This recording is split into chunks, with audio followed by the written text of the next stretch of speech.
18వ తేదీ సోమవారం ఎదుర్కోలు ఉత్సవంతో ఈ ఉత్సవాలు ప్రారంభమవుతాయి.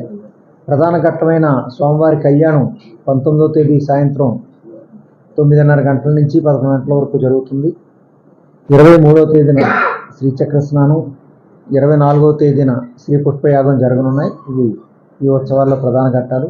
ఈ సందర్భంగా పెద్ద ఎత్తున వచ్చే భక్తులను దృష్టిలో పెట్టుకుని అన్ని సౌకర్యాలు కూడా ప్రత్యేకంగా ఏర్పాటు చేయడం జరుగుతుంది.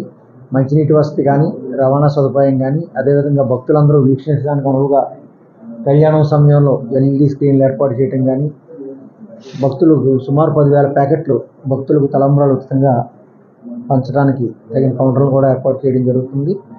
అదేవిధంగా ఎన్ని రోజులు కూడా సాయంత్రం కొండ దిగువన గ్రామోత్సవాలు జరగనున్నాయి.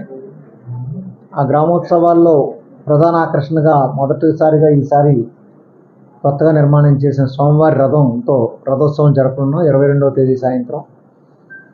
ఈ అన్ని గ్రామోత్సవాల్లోనూ కూడా ప్రత్యేకంగా సాంస్కృతిక కార్యక్రమాలు ఏర్పాటు చేయడం జరిగింది. అదేవిధంగా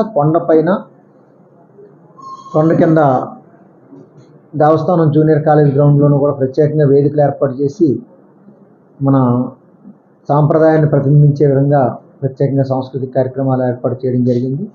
ప్రత్యేకంగా కళ్యాణ ఘట్టం కోసం ప్రత్యేకంగా విద్యుత్ అలంకరణ, పుష్పాలంకరణ కూడా వైభవపేతంగా చేయబోతున్నాం. అదేవిధంగా మంచినీటి వసతి, పారిశుద్ధ్య వసతి కూడా ప్రత్యేకంగా చేస్తూ ఉన్నాం. ఈ ఏర్పాట్లో దేవస్థానంతో పాటుగా రెవెన్యూ, పోలీస్, గ్రామ పంచాయతీ, అదేవిధంగా electricity department, fire services department, medical and health, ఇలా అన్ని డిపార్ట్మెంట్లు కూడా తమ వంతు పాత్ర పోషిస్తూ ఉన్నాయి. అన్ని డిపార్ట్మెంట్లు సమన్వయంతో ఈ కార్యక్రమాన్ని విజయవంతంగా నిర్వహించడానికి అన్ని ఏర్పాట్లు చేయడం జరిగింది.